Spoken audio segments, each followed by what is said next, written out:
Welcome back, sleepyheads. You drifted into another quiet corner of history, right where you belong.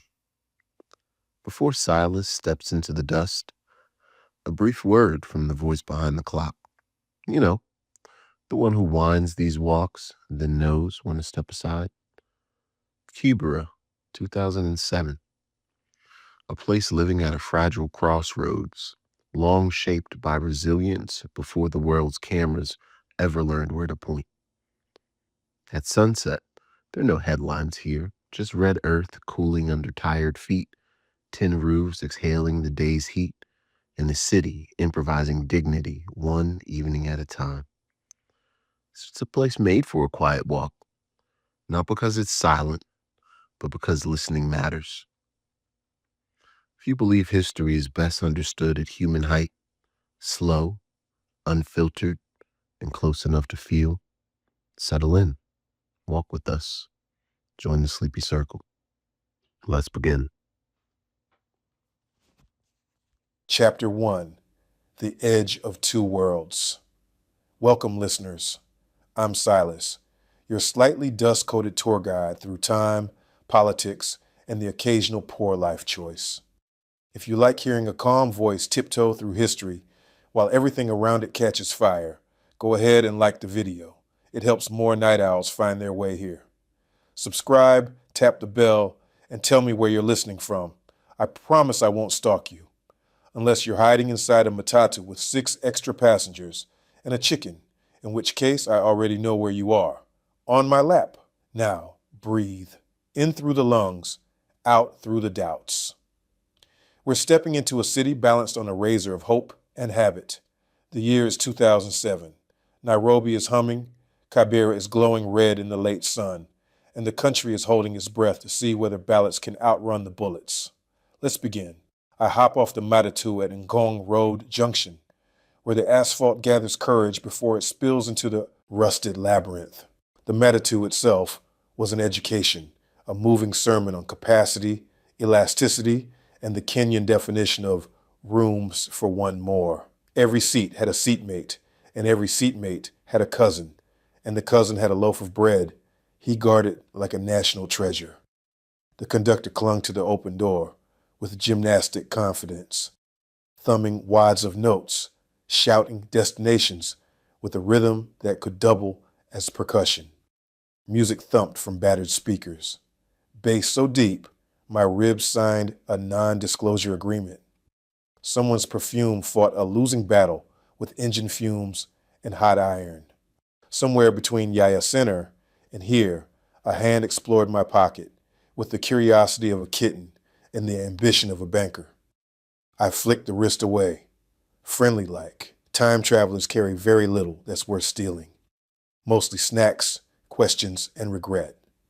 The would-be pickpocket gave me a look that translated to rude, then smiled anyway, because Nairobi manners are undefeated.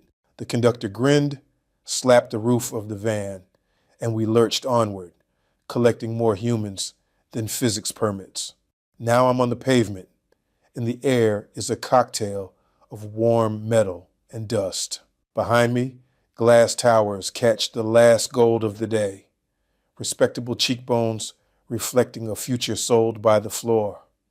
In front of me, Kibera rises like a sea of hammered tin, the sunset finding every corrugation and turning it molten.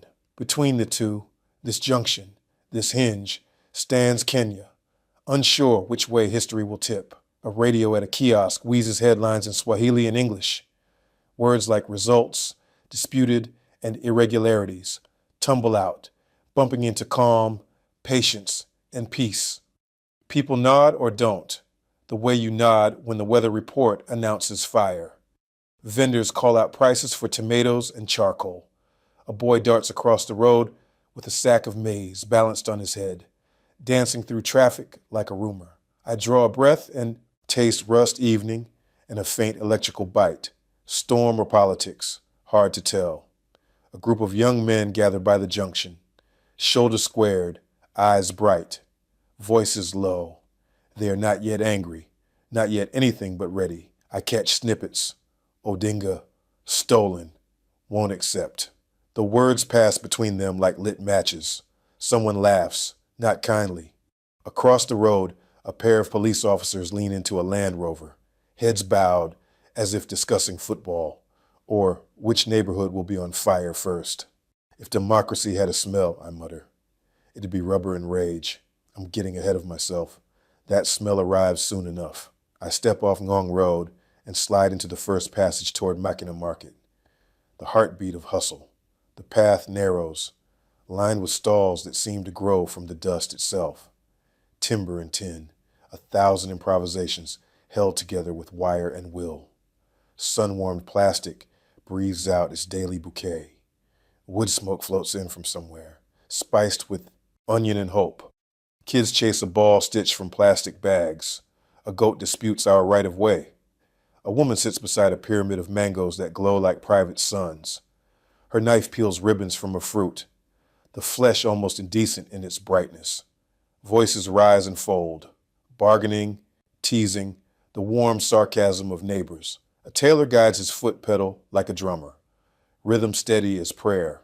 A barber threads a razor across a boy's scalp, while the boy stares at a poster of a footballer with hair so aspirational it qualifies as fiction.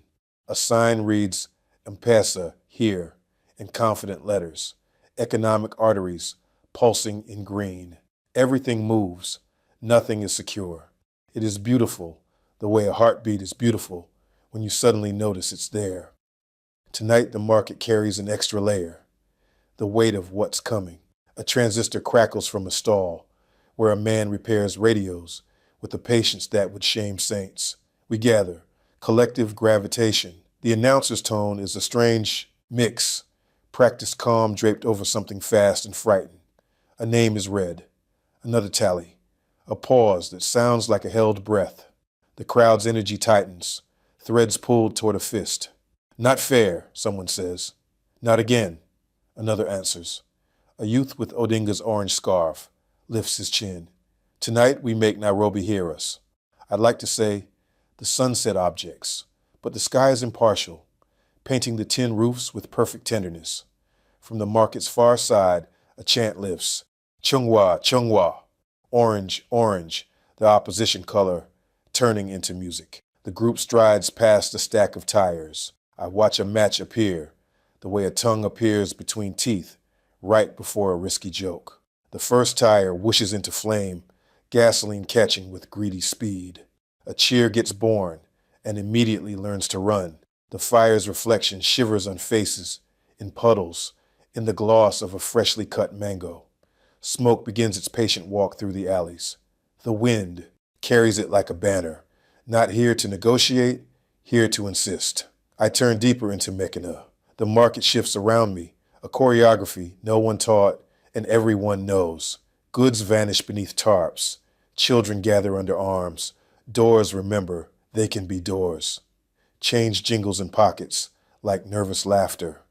A rain scar from the night before has become a shallow ditch. It's now a river of dark water, reflecting a fire that hasn't reached it yet. I step over it, and two boys hop in anyway, stomping and cackling because childhood sometimes refuses to take instructions from history. That's when the fissure opens, and I see the ethnic divide in real time. On my left, a Kikuyu shopkeeper is already pulling his corrugated door down, hands quick and sure. On my right, a Luo man behind a stall of phone chargers and dreams folds his arms and watches, jaw set. The air between them is a stage for every conversation Kenya has avoided for 50 years. The shopkeeper mutters to himself, to his father's ghost, to the tribe that taught him the first words for us and them. The Luo man's mouth twists. Let them keep their stolen victory, he says to the dust. He has not raised his voice, but the sentence lands with the weight of an anvil gently placed on a thin shelf. I step between them in the most cowardly way possible, by pretending I'm simply passing through. I am not a peacemaker. I am an archivist of breath. Still, two pairs of eyes track me, as if I might be the vote that tips the count. Evening, I offer, as if evening has a chance of staying civil. The Kikuyu shopkeeper forces a smile that has never attended a festival.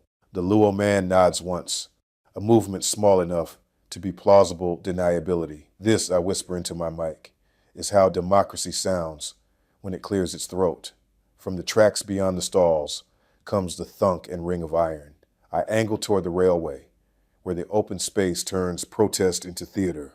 Young men have collected in a V, the leader at the point with a scarf pulled up to his eyes like a bandit in a dusty western, and the posture of someone auditioning for history. Tires appear in ritual numbers. 3, 5, 7. The mathematics of disobedience. Kerosene splashes like dark confetti. A match flares. The crowd inhales as one. The tires ignite. Huge black blossoms, petals of smoke unfolding into the copper light. When the train whistles somewhere distant, a roar meets it, mocking and admiring at once. A man beside me crooks a finger at the flames. See, he says, even rubber knows when to burn. If democracy had a smell, I tell him, we're all wearing it. He laughs, short and surprised, as if comedy is a bird that just landed on his shoulder. The radio confirms what the smoke already reported. Kibaki has been declared the winner. The broadcast is crisp and official, like a suit on a corpse. In the market, the sentence detonates in silence before it detonates in sound. A wave of rage begins at the rails and rolls outward, picking up stones, sticks, and certainty. The chant changes key and becomes a blade. I try to become small. It doesn't work. I'm already tall enough to be mistaken for law, guilt, or a convenient target. Someone jostles me. An apology follows immediately, because manners are muscle memory, even when civilization forgets its lines. The chant surges down a lane, like a flash flood, looking for a low place. Doors slam, dogs bark. A mother pushes 2 children beneath a table and crouches there with them, making a human roof. I cut back toward a row of stalls where a man sells secondhand textbooks, algebra, English, history, with pastel covers that smell of mold and ambition. He hurriedly loads them into a plastic crate. One slips and lands open at a chapter titled Nation Building. I almost laugh. Not now, Silas. Timing matters, and some jokes deserve to keep their dignity. Back at the shop front, the Kikuyu trader has almost wrestled the middle door down. The Luo vendor has not moved from his post. He's watching the fire with an expression I can't read. There's anger in it, and grief, and a weariness that looks like inheritance. Over the rumble of feet and radio voices, he says to me without turning, "We wait a long time to be citizens." The word citizens sits differently in the air than tribe. It's an architecture term, not a blood type. I want to ask him what he'll do tonight. I want to ask the shopkeeper where he'll sleep. But the railway is now a drumline for steel-toed boots. Police arrive in a trembling crescent, visors down, batons ready, tear gas launchers aimed at a future no one voted for. The first canister arcs high, silver and unreal in the last light, then thunks into the dirt and unrolls a white that isn't white. The cloud moves like a thought no one wants to own. People scatter and regroup, scatter again. The market coughs, gags, finds new lungs.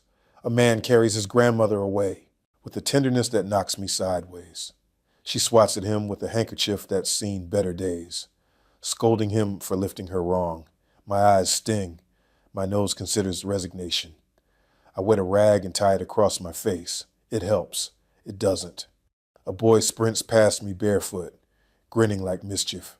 He's holding up a poster of Odinga, rescued from a wall, and waving it like a standard. A girl runs after him with the seriousness of an accountant, yelling that he left his sandals. A policeman gestures with his baton, points to the exit, then looks away as the girl slips the sandals onto the boy's feet, like a fairy tale inversion. Humanity keeps finding these loopholes. I circle back to the radio stall, a fragile parliament surrounded by smoke. The repairman cradles the set, as if sheer tenderness might sort the frequencies. The announcer's voice stutters. Peace. Remain calm. Avoid provocation. The repairman turns the knob as if he can adjust the country. Volume is fine, he mutters. It's the station that's wrong. Makina Market is now a study in fast metamorphosis. The fabric seller's stall has become a shelter. The butcher's bench is stacked with jerry cans and a bucket of water. Triage in case the fire chooses a new direction. A preacher stands on a crate and prays in a voice built for smaller rooms. His words climb into the smoke, lose their footing, try again. A woman hands me a scrap of sugar cane and says it will help with the gas.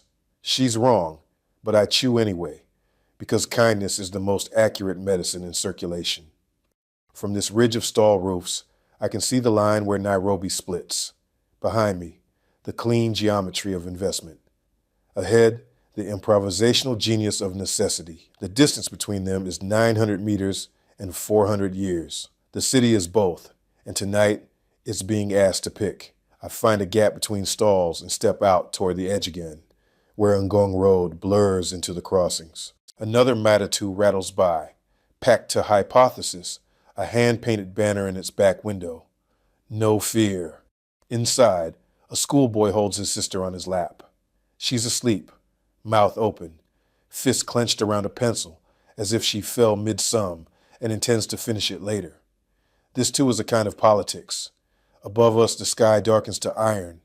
The smoke stitches a seam across it. Sparks jump, small domestic meteors deciding to be important. A final shout rolls down the lane like thunder. Haki, haki, justice, justice, and is answered by a rubber bullet that snaps the night like a twig. Somewhere a window gives up. Somewhere a song begins in a language I don't speak and understand anyway. Cities don't explode all at once, I tell you, as calmly as I can with my heart kicking the inside of my chest. They simmer first, pretending to cook dinner. I stand at the hinge where glass meets tin and let the moment write itself into me. The smell of hot metal and unripe mango, the press of bodies making room where there isn't any. A poster of a smiling candidate trampled into mud that remembers every footprint. A woman tucks the corner of her headscarf and eyes the sky like she's measuring how much night is left to get through.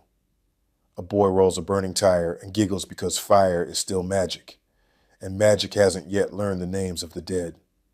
This is the edge of two worlds, and the edge is moving. I move with it, slowly, carefully, voice low, as if reading a lullaby to a room full of thunder. Hold close. We'll walk deeper, past the market where prices can't keep up with fury, into streets where tribe and neighbor argue inside the same body, to places where tomorrow will ask for receipts that no one kept. For now, breathe, dust in, worry out. The sun is down, the city simmers, and we are just beginning.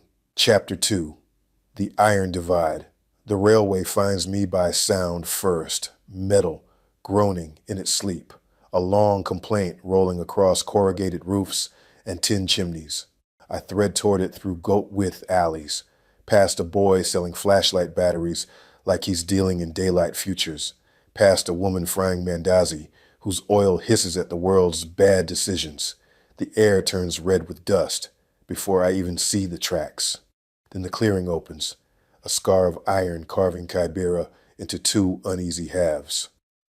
This is the railway line crossing, the divide of iron and dust, where everything loud becomes louder. Radios, rumors, the ache in a stomach. Tonight the rumor has teeth, a freight train stalled just beyond the bend, a steel serpent napping at the wrong time. Word spreads the way water would, if there were any, down slope and fast. People pour onto the ballast, men, women, kids with quick eyes, moving with that specific purpose hunger lends to the living. At first I don't see the train. I see need arranging itself into lines that will not hold. I see a grandmother planting her cane like a flag and refusing to be jostled from history. I see two teenage boys, cousins by the way. They argue without looking at each other, scouting where the cars must be. And then the serpent's flank appears, pale sides painted with company optimism, doors like sealed promises. The first clank is the loudest, iron bitten by iron, as a pry bar finds purchase. A cheer rises, half triumph, half permission. The doors give with a cough, and there it is. Maize, sack upon sack, the color of a patient sun. For one beat, the crowd hesitates, and in that beat, I hear everything. School fees, empty tins, babies whose cries lost their anger yesterday. Then the sacks move, and the crowd becomes logistics. Arms forming chains, feet finding rhythm on the sleepers, bodies learning to cooperate faster than politics ever did. No one loots for greed here, I tell my recorder. Voice low and steady, just to stay on the guest list for tomorrow. A policeman wades onto the tracks, both hands up like he's conducting a symphony that refuses to read his baton. He shouts a name for order. Order pretends to be busy. The warning shot tears the sky and drops hot into silence. No one flinches. You can't scare a stomach. You can't threaten a calculus that already subtracted fear. I get swept toward the open car door, pressed between a father with rope-burned hands and a girl clutching an empty sack with a grip that could tow a bus. Dust lifts in sheets, rust red and righteous, painting cheeks, lashes, the whites of eyes turn sienna. I taste iron, old brake pads, and the parched flavor of urgency, as sack tears.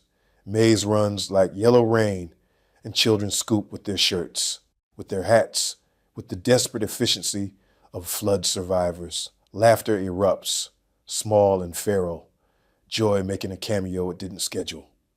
Behind us, sirens unspool. The crowd registers them, like weather, annoying, inevitable, unlikely to bring actual water.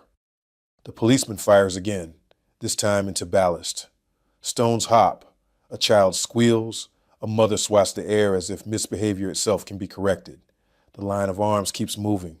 Grain out, hope down the ladder, sacks slung to backs. I catch a bag corner and pass it to the girl. She nods once, warrior solemn. The sirens arrive attached to trucks, which arrive attached to policy. The first canister arcs, silver and bored, then lands among us with a hiss that says discussion is over. Tear gas blooms into the dust, and the red turns to milk. The crowd buckles and breaks, but only into smaller crowds that know exactly where the wind is going. I yank a scarf from my pocket, soak it from a bottle that was probably meant for drinking, and tie it across my face. It turns instantly warm and useless. Ah, I cough to you. The sweet scent of accountability, eau de oppression, limited edition. Mothers go to ground.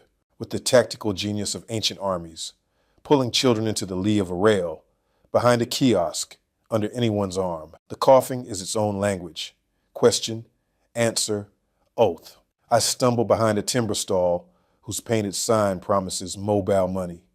Real fast. My eyes become rivers. The world simplifies to edges and intention. A hand taps my shoulder. An older man thrusts a sliced onion at me. Smell, he orders. It burns differently, and suddenly I can see the idea of vision again. He grins through tears. Two veterans swapping battlefield hacks. The police push to the tracks. The crowd pulls away from the tracks. But not far, not for long, because hunger is orbital. It returns, it returns, it returns. The canisters spit more clouds. The wind misbehaves and gifts the police a mouthful of their own persuasion. For a second, everyone is coughing together, and I swear the country almost unbreaks. When the gas thins, the train is lighter by suffering and a few futures. The girl with the empty sack staggers back with a quarter load, pride taller than she is. The father with the rope burns makes eye contact, one soldier to another, and tips his chin with a gratitude that doesn't need translation. Then the whistles blow again.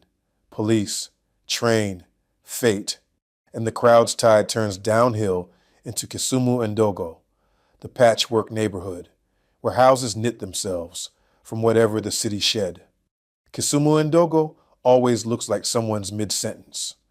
Walls of scavenged billboard, doors cut from the life of a previous door, roofs agreeing only on the concept of tin. Tonight, it looks like a lung. Inhale panic, exhale plan. People surface from alleys with water buckets, cloths, onions, a baby missing one shoe. Someone drags a cooking cylinder to a corner because explosions are democratic. A preacher has already found a crate, And God, the loudspeaker needs neither to get started. The police trucks arrive at the edge, unsure how to fit their rectangles into these organic lines. Tear gas again. But here the alleys bend it. It rises and sulks.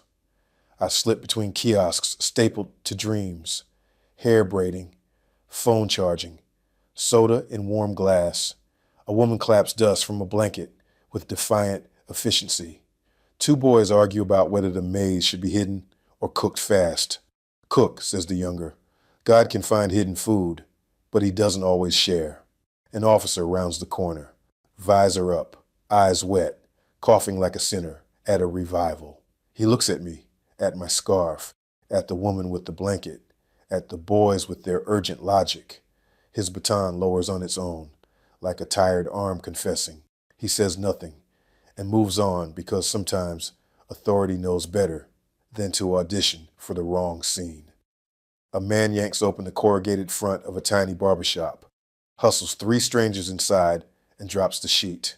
He turns on the clippers to mask the coughing. Haircuts half price, he jokes, and the room laughs, because the alternative is something you don't do in small rooms. I wipe my eyes and they open onto a mirror I hadn't noticed. I catch myself, red-eyed, dust-crusted, scarf print damp on my cheeks. I look like history's least convincing revolutionary. You'll never believe the before picture, I whisper. Outside, the gas thins into a mean memory. Kisumu Ndogo resumes its choreography. Neighbors forming bucket brigades, aunties dispersing children with 2 fingers and a stare. A radio sneaking music back into the air like a forgiven sin. The girl with maize appears again, this time with a pot. An old woman flicks a match, and a domestic miracle begins. Flame that will become ugali, that will become minutes without fear. On a wall, a poster peels, a slick-faced candidate promising roads and light. Someone has drawn a mustache on him as commentary, beneath a slogan, Umoja ni nguvu, unity is strength, half hidden by a nail and a smear of dust. A boy traces the letters with his finger, lips moving, learning to speak hope in print. The revolution never starts with bullets, I tell you softly, watching the pot begin to hiss. It starts when people stop apologizing for needing more. A woman passes me a tin cup of water that tastes like it was borrowed from an old pipe and forgiven on the way.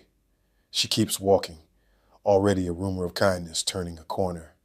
Down the lane, 2 men prop each other up, blind with gas and still arguing about football.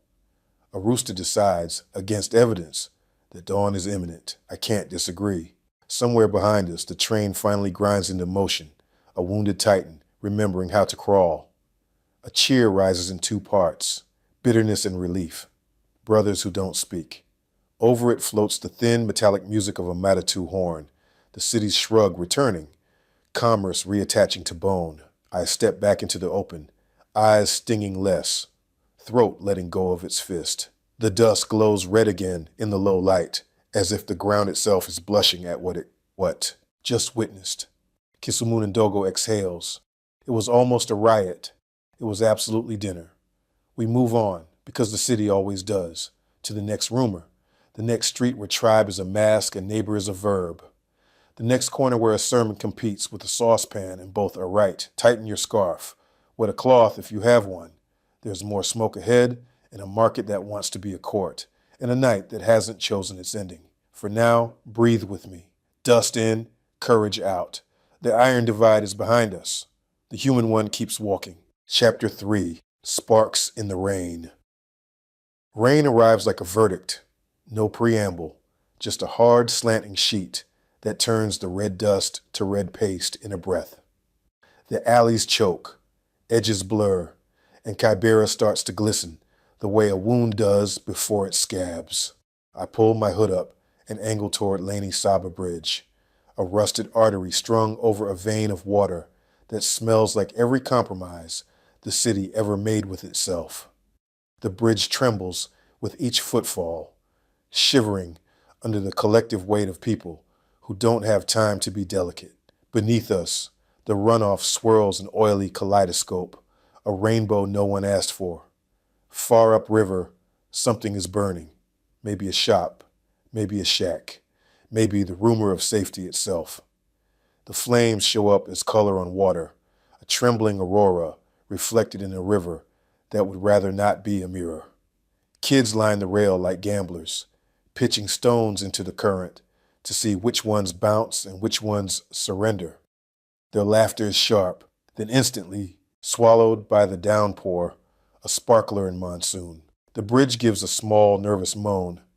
I rest a hand on the railing, feel it answering back with the heartbeat of old iron. Behind me, someone swears softly at the rain. Ahead, someone negotiates with a curse that's half prayer. Kibera speaks a dozen languages, but on wet nights they all rhyme. He appears from the blur like a lesson. Thin man, soaked shirt plastered to a chest, carved out of persistence, dragging a mattress wrapped in plastic that used to be clear. It's tied with blue twine, the kind used to imagine permanence. He inches onto the bridge, bare feet finding a grip between corrugation and luck. The mattress drags like an anchor, absorbing water and resolve at the same rate. A child offers to help. The man shakes his head with that adult pride that survives everything except hunger, then changes his mind because humiliation is lighter than loss. Two more kids join, one craning his neck to avoid the rain, as if insulting it might make a difference. They tug, they push. The mattress lurches forward, then refuses physics and sits down hard, like a mule under a philosopher. A gust knifes through my hood. I step in, because some scenes don't ask politely. Together we heave, 3 beats of effort, 1 beat of slide, the bridge complaining with each collective shove. The mattress slaps wetly against the rail, watching the river consider it. You sure about this? I ask him over the rain. It's my bed, he says, like a man explaining a religion. We push again, then a foot skids, twine bites, and the mattress rolls an inch toward the rail that isn't designed for persuasion. A corner dips. Water claims it with the smugness of an unpaid landlord. The plastic wrinkles, twine digs deeper, and we pull like fishermen yanked by a myth. For a second, we gain it. 3 inches of retreat from the edge of gravity. Then the plastic rips the way bad luck does, suddenly and right where you were sure it wouldn't. The mattress exhales a groan and becomes a ship. Not a ship, really. A raft. Not a raft, really. An idea. It swerves into the river, spins once under the bridge, and vanishes into a trash constellation heading downstream. The man stares at the open air, where his bed used to be. The kids stare at him, ready to laugh if he does, ready to cry if he prefers that genre. He doesn't move for a long second. The rain speaks for him. Finally, he wipes his face with both hands and leaves a smear that doesn't need the word hopeless to be legible. Some things aren't meant to be saved, I say softly, because there's nothing else to offer that wouldn't be counterfeit. He snorts once, agreeing, disagreeing, surviving, and trudges off the bridge, leaving the space he occupied feeling like an echo. The kids immediately invent a new game that involves daring the river to blink first. The flames upriver lick higher. Somewhere a whistle blows, and the bridge answers with a shudder. I move on. The city turns the page without drying the previous one. The rain undertakes its graduate thesis in persistence, drumming huts into drums and alleys into gutters. I follow the edge of Olympic primary school, a long concrete thought bordered by a wall where paint flakes like a tired snow. The football field beyond is a shallow lake, hosting diplomatic talks between frogs and plastic. Beneath the school's motto, "Education is the key," a row of teenagers huddles under an awning that might once have been a roof. Their breath smokes, their jackets shine. In the middle of the knot, a radio coughs static and prophecy. Votes were stolen, it spits, righteous and hoarse. Kibaki sworn, another voice says, then dissolves under a wave of fizz, like a bad cocktail. Odinga will not accept. And then the announcer drowns in his own urgency. The kids lean closer, as if gravity were an argument. One boy taps the radio like a doctor. Another scrolls. A beaten Nokia with the concentration of a pilot landing a tin plane. News here arrives as rumor, wearing cologne. Telegrams of terror, SMS of certainty. A neighbor's cousin's uncle who definitely saw trucks full of something. Odinga will fix it, says a tall kid with a shaved head and a scar that pretends it isn't attached to a story. With what? A magic key? The smaller one laughs, a sharp sound that tries not to be brittle. He nods up at the motto. The K in key has surrendered 2/3 of itself to weather. Now it reads, education is the E. Truth in advertising, accidentally. A girl in a red scarf adjusts the dial with surgeon patience. Shh. The radio rewards her with clarity's ghost. Reports of fires in Kibera, Mathar, police say, calm, leaders urge. The words crash into each other like tires in a fog. Then a clipped voice, governmental, practiced, declares that the situation is under control. Everyone within hearing rolls their eyes on the same language. If control were in the building, it would be too polite to admit it. I lean against the wall, rain sliding off the brim of my hood with the discipline of an army. Chalk ghosts linger under the motto. Set, subset, union. Someone has drawn a heart around a name. Someone else has corrected the grammar of the heart with ruthless precision. A map of Kenya curls on a rusty nail, insisting on borders that tonight are only suggestions. The paint peels further as I watch, water coaxing stories back out of the concrete. The tall boy tilts his head at me. You from TV? Worse, I say, radio with legs. He likes that. So does the girl. She smirks without looking at me, the universal currency of approval. Another boy, younger, stares at his shoes with priestly focus. They are not his shoes. They are shoes that decided to rent him. This is all lies, the tall one declares, tapping the radio again. They say calm. There is no calm. Maybe they mean the Achi. Calm after, the smaller boy says, voice small enough to qualify for a zoning exemption. After what? He shrugs, and because he is young, the gesture contains cruelty as a seasoning rather than a meal. After we finish being angry, the girl nods toward the field where the rain has gone from project to passion. After the water goes, she says, everything leaves, even water. Her tone is dissertation level certain. I want to ask if that includes hope. I don't. Rhetorical questions can drown too. Education is the key, I read aloud, because sometimes narration is muscle memory. The line runs out of its strength before it reaches the period. The rain blurs the words, adding emphasis the painter didn't budget for. Shame no one left us the lock, I sigh. The tall boy snorts. They did, he says.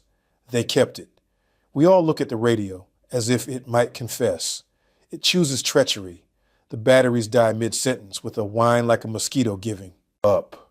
The group groans in a chorus that would pass any audition for Community. The girl taps the back.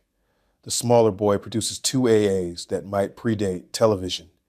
He swaps them in with ceremonial care. The radio returns as a wheeze, then rallies, like a politician learning a new slogan. International observers. Talks. Annan, power, sharing. The names arrive like weather predictions. Storm here.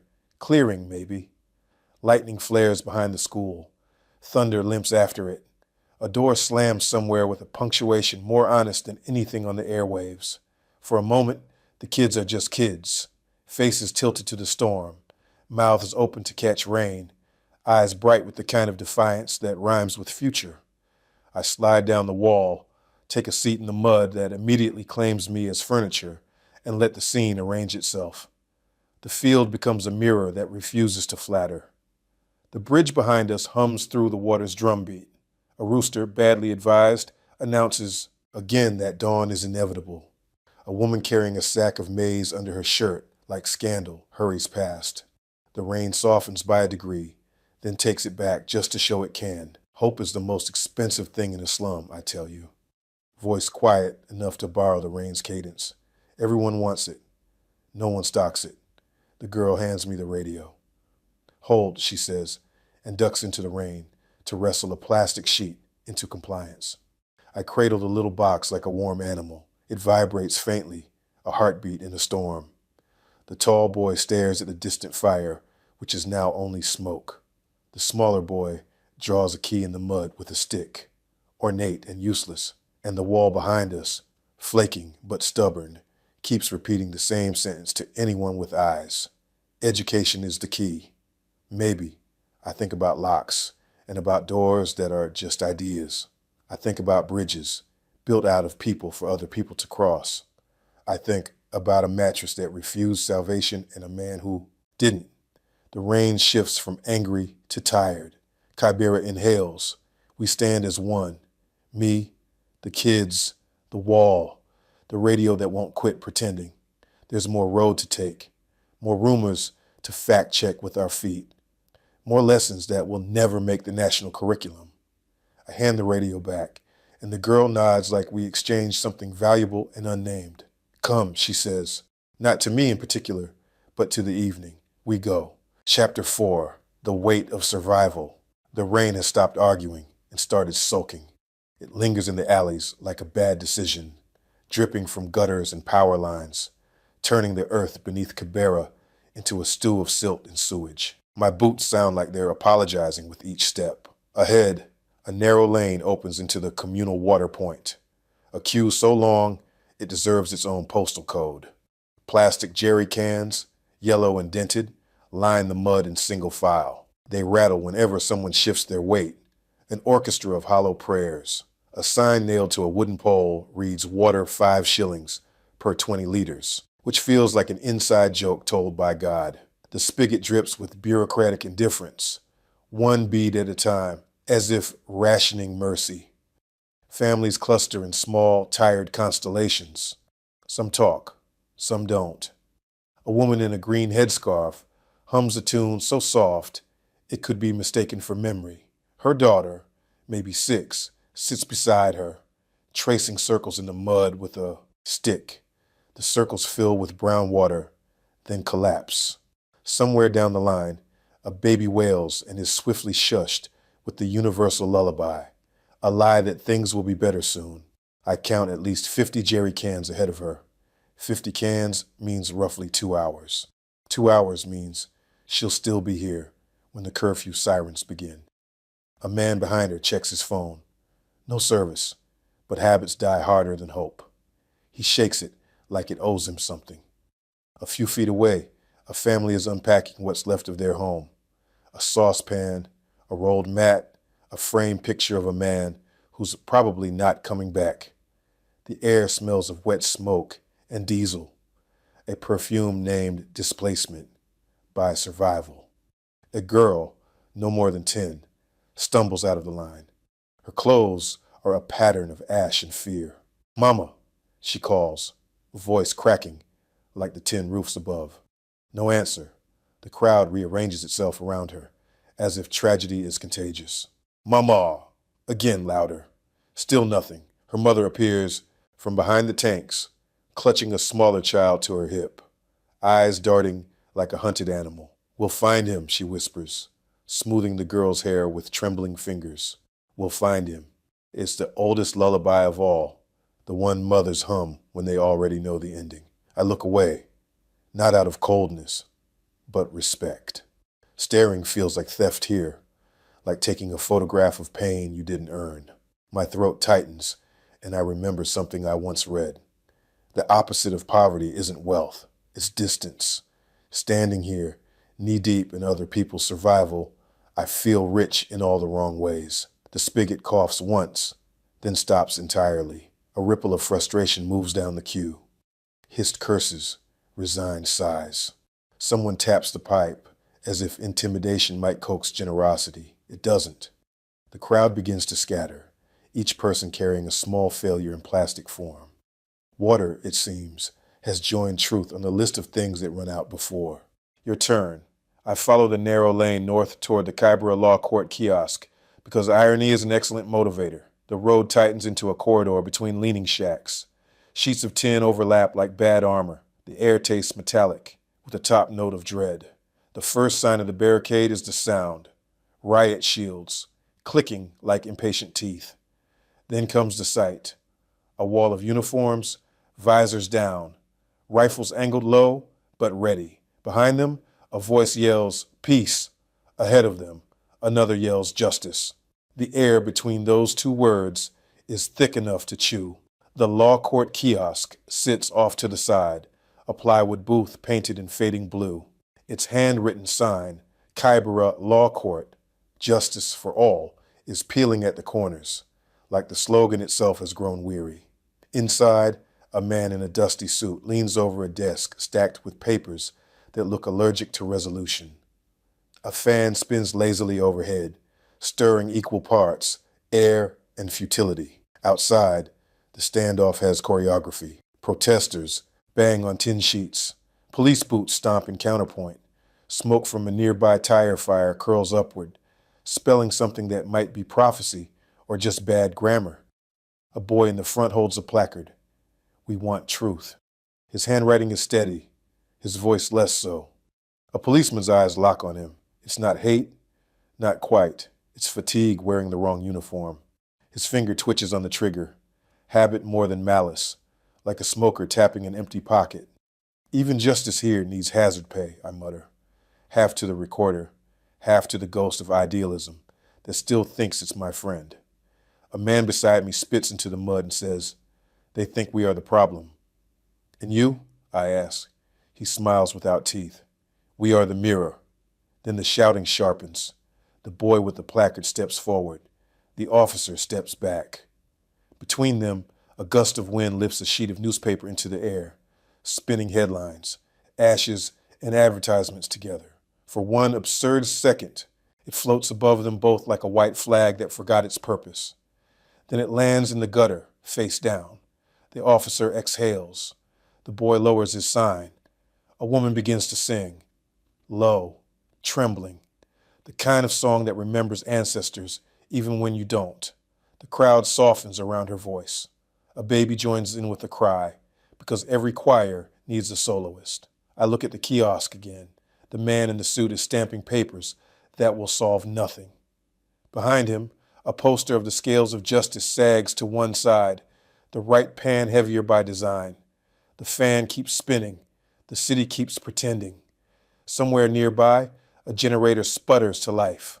Electricity flickers in a nearby window. For a brief, fragile moment, light touches the riot shields. And for once, they reflect something other than fear.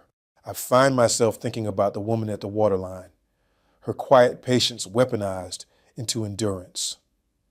About the girl tracing circles in the mud, the brother she won't find tonight, the lie that keeps her breathing, about the officer gripping his rifle like a conscience he can't quite return. Some people wait in line for water, others for truth. Both run out before your turn comes. The woman's song swells again, rising above the static and smoke. It's a lullaby or maybe a warning, depending on who's listening. The crowd hums along. Even the officers look smaller under it. Rain starts again, soft this time, almost polite. It hits the tin roofs, the plastic cans, the still wet posters, and finally, the kiosk's wooden sign. The paint blurs the word justice, turning it into something unreadable. Maybe that's fitting. Maybe it always was. I pull up my hood and step back into the narrow lane, leaving the law, the rain, and the riot to argue philosophy. The air smells of wet earth and smoke, of things that have burned and things still deciding whether to. My boots squelch through the mud, a steady rhythm in a city that refuses silence. Ahead, the path bends toward the sea of tin and twilight. Somewhere, a generator hums the prelude to another blackout. Somewhere else, someone still believes tomorrow will arrive on time. I envy them, but not too much. Hope, I whisper into the rain, is just another queue we stand in. And tonight, Kibera is still waiting. Chapter 5, The Firelight Kitchens. The smoke hits before the heat does. It curls around the edges of Kambi Muru like a slow, deliberate ghost, carrying the scent of things that should never burn. Wood, oil, memory. I follow it down a slope slick with last night's rain and today's sorrow. The air here has weight. You don't breathe it. You negotiate with it. Kambi Muru used to be a symphony of pots and voices. Dozens of firelight kitchens lined along the narrow spine of the market.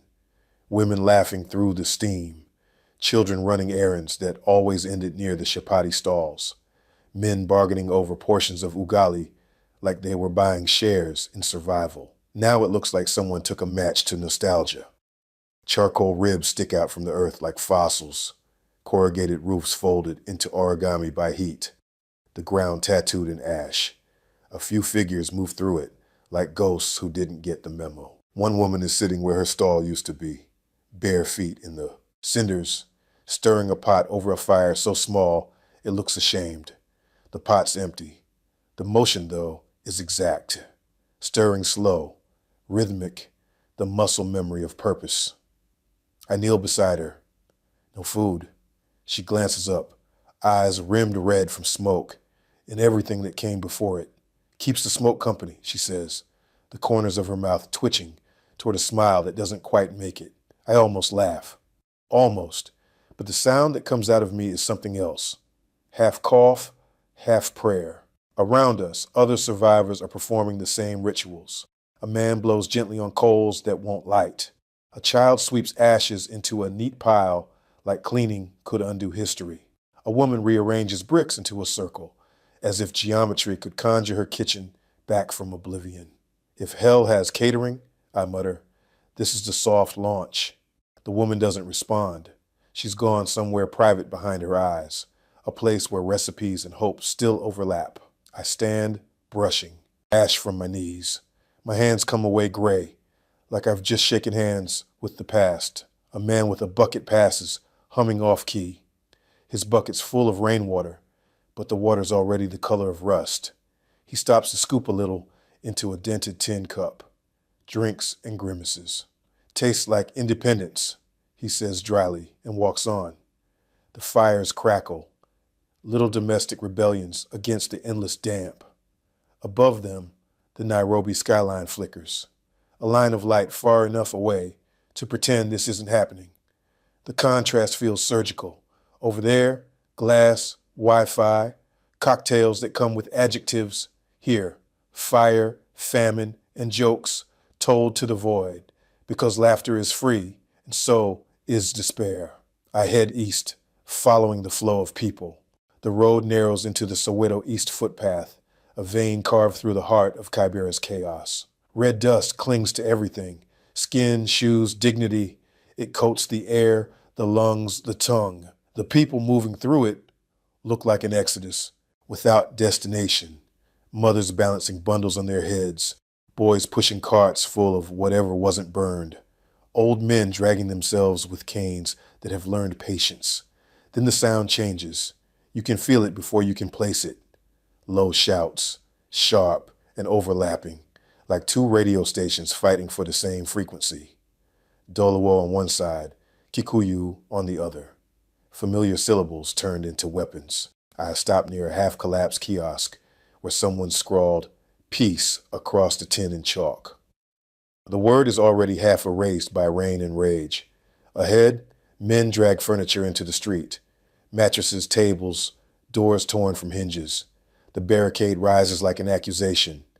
One man, shirtless and sweating, raises a flag on a broken broomstick. Orange, green, black. The colors bleed into the smoke.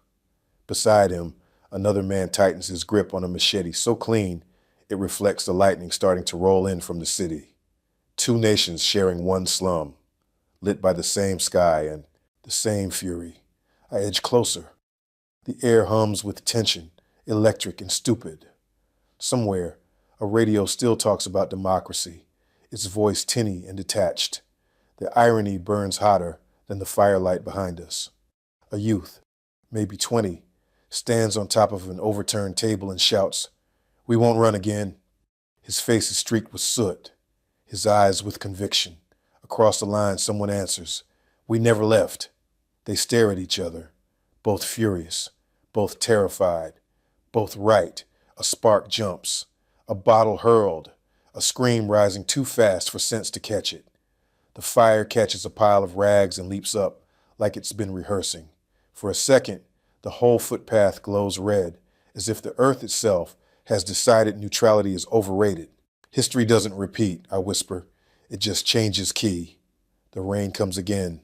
Too late for symbolism. Fat drops hiss on the flames, turn dust to blood-colored mud. People scatter, reform, argue, plead. A woman grabs a boy by the collar and drags him backward, scolding him for existing in the wrong place at the wrong time. A man trips over the barricade and lands face first in the mud, losing a shoe and maybe a piece of faith. I duck under a sheet of metal as another flash of lightning splits the sky. It catches the machete man for a heartbeat, his blade flashing white, his expression unreadable. For that instant, he looks less like a monster and more like a man who ran out of good choices. Somewhere behind me, someone starts singing again, a hymn this time, but the melody's broken, uneven. It weaves through the chaos like smoke through a crack. Others join, because the only thing louder than hate is memory, when it refuses to shut up. The barricade holds, barely. The song wavers. The lightning flashes again, illuminating everything. The charred kitchens, the empty pots, the flags, the faces. For a second, the whole of Kibera looks carved in glass. Beautiful, fragile, breakable. When the thunder rolls, it sounds like a verdict. I step back, mud sucking at my boots, smoke clinging to my hair. The fires are dying, but the heat lingers, coiling under the skin like a fever, waiting for permission. Behind me, the woman with the empty pot might still be stirring. Ahead, the men with flags might still be shouting. Between them, the city hums, pretending it doesn't hear either side. And me, I keep walking, slow, careful, one foot in the ash, one in the mud, somewhere between hunger and history, between what was and what refuses to stop being. The rain thickens, the smoke thins, the night exhales. Kibera burns quieter now, but not cleaner. Somewhere, a rooster mistakes lightning for dawn and starts to crow. I smile at the irony. It's the only creature in Nairobi that still believes morning will come on schedule. Chapter 6. The Sea of Tin at Sunset. The smoke thins into a tired veil as I drift toward the peace wall, guided by wax stub constellations guttering in the dusk. The wall isn't a wall, really. It's a stitched-together mosaic of corrugated tin and plaster, a spine holding up the memory of a neighborhood. Paint blooms where bullets missed, doves in shaky outlines, clasped hands with mismatched thumbs, a heart wearing bandages. Across a panel, someone has written, "Love thy neighbor," and below it, in a smaller, shakier hand, "Even when the radio lies." Families kneel in pockets, women in headscarves, men with ash on their forearms, children sticky with smoke and sugar. The ground is soft with candle wax and damp prayer. Names are written everywhere, in charcoal and chalk, in the scrawl of a grieving left hand. Someone has stamped a row of tiny palm prints in bright blue, each a petal on a flower that forgot how to be a flower. I lower myself to the dirt beside an old woman whose back is straighter than time. She holds a plastic rosary with the reverence of a violinist. "They were all our neighbors," she whispers, eyes on the handprints. "Before the radio told us they were not." "Radios are loud," I murmur, "but hunger is louder. It's not comfort, but it's true. And truth performs better than comfort in places like this." She nods once, a verdict rendered. A little boy pushes a stub of yellow candle into a puddle of wax, tongue between his teeth, with the concentration of a craftsman. "For Baba," he says. His mother strokes his hair with a tenderness that almost hurts to witness. Nearby, a man sings a hymn that seems to remember a melody Kibera hasn't heard for a while. Others join on the second verse, because grief is a choir director with perfect pitch. The mural catches a last flare from the west, and the paint glows as if powered from within. For a blink, the doves look ready to lift. Then the light shifts, and they quiet back into paint. The day is shrugging off its armor. I take that as permission to stand. I move along the wall, reading the city's handwriting. We were friends yesterday. No more knives. Kofi Annan, save us. A cartoon of two men shaking hands is amended with a third hand stealing a wallet. Kibera's humor survives on the same diet as its people, improvisation and defiance. I allow myself a thin smile. Even here, especially here, jokes are a kind of immune system. At the far end of the wall sits a single-room church, door flung open like a held breath. Inside, plastic chairs, a pulpit that has survived 3 pastors and 5 landlords, a cross assembled from 2 broomsticks, and a nail that refuses to quit. The room is warm with bodies and smoke. A girl in a bright dress leads a soft call and response. Nothing fancy, just the repetitive mercy of a line sung into exhaustion until it becomes a blanket. I don't go in. This isn't my miracle to borrow.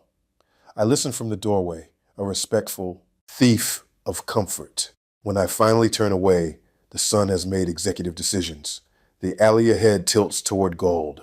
I start the climb to the Kibera overlook, that ridge where the city finally reveals itself without arguing about it. Tin crunches underfoot. Stones shift with the mild resentment of things asked to be mountains. On my left, a cat threads the narrow ledge like it's been hired to demonstrate balance. On my right, a boy outruns his shadow and then doubles back to see if it's okay. It is. Shadows in Kibera have good unions.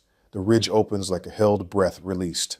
There it is, the sea of roofs, red and brown and silver, hammered flat, then hammered again by rain, debt, time. From up here, the alleys vanish and the logic appears. Organic, fractal, stubborn. Smoke rises in clean columns from cooking fires and dirty smears from what used to be walls. It looks beautiful from this distance. That's the trouble with distance. It edits. Beyond the roofs, the skyline of Nairobi flickers like an indifferent constellation. Towers gleam, the glass still believing what it was told in the brochure. Between here and there runs the arterial promise of a city. Roads busy with people who can afford to be busy. The sunset doesn't discriminate. It smears gold on everything. Ash heaps and office windows, wounds and windowsills. The bent antenna on a 2-room home, and the helipad no one I know will ever land on. If the sun is a socialist, this is its manifesto. Down below, 3 kids have made an ocean from a puddle. They cast a ragged net, half rope, half optimism, into water reflecting a skyscraper with the generosity of a funhouse mirror. One boy whoops as the net collects a single bewildered fish that must have wronged a prophet in a past life. The children are giddy with treasure. For them, the puddle is the Indian Ocean. The skyline is a rumor. The fish is a festival. I can't help it. I laugh. It slips out like a coin into a street musician's cup. 2 worlds, 1 city, I murmur. The rich build towers to escape the flood. The poor learn to swim. I'm not sure which is the braver skill. A wind comes off the ridge, carrying hints of dinner. Smoke, Sukuma wiki, oil, persuasive enough to argue down despair for a mealtime. It also carries the acrid aftertaste of burnt plastic and the metallic rumor of rain. Over my shoulder, the Peace Wall's candles go on glowing in the throat of the dark. On my wrist, time does something gentle for once. It slows enough for thinking. I think about everything this day has asked humans to be. Brave, cruel, ridiculous, tender. I think about the man stirring empty coals earlier, the woman keeping smoke company, the boy crowning a puddle with nets, the mural that prayed itself into being. I think about how cities never heal clean, how they scab badly, pick at themselves, try again. It should be depressing. Somehow it isn't. Phones buzz around me. News clips, rumors, fresh outrage, delivered in smaller and smaller packages. Hashtags bloom and die with the life cycle of insects. A headline declares calm. A thread declares lies. A video declares vengeance, accompanied by emojis that look like they just watched a building collapse. The city hums in my pocket like a pet wasp. I slide the phone back where it can't narrate the sunset. The sky is on its 3rd encore now. Tangerine, copper, ember. Kibera glows as if someone finally paid the light bill. If forgiveness has a color, It borrows from this exact shade of evening, the one that forgives nothing and blesses everything anyway. Beside me, a young man in a soot-gray shirt and a grin that belongs to tomorrow leans on the rail. "You from here?" he asks.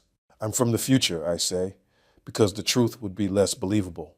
He chuckles, not unkindly, then nods as if that explains my shoes.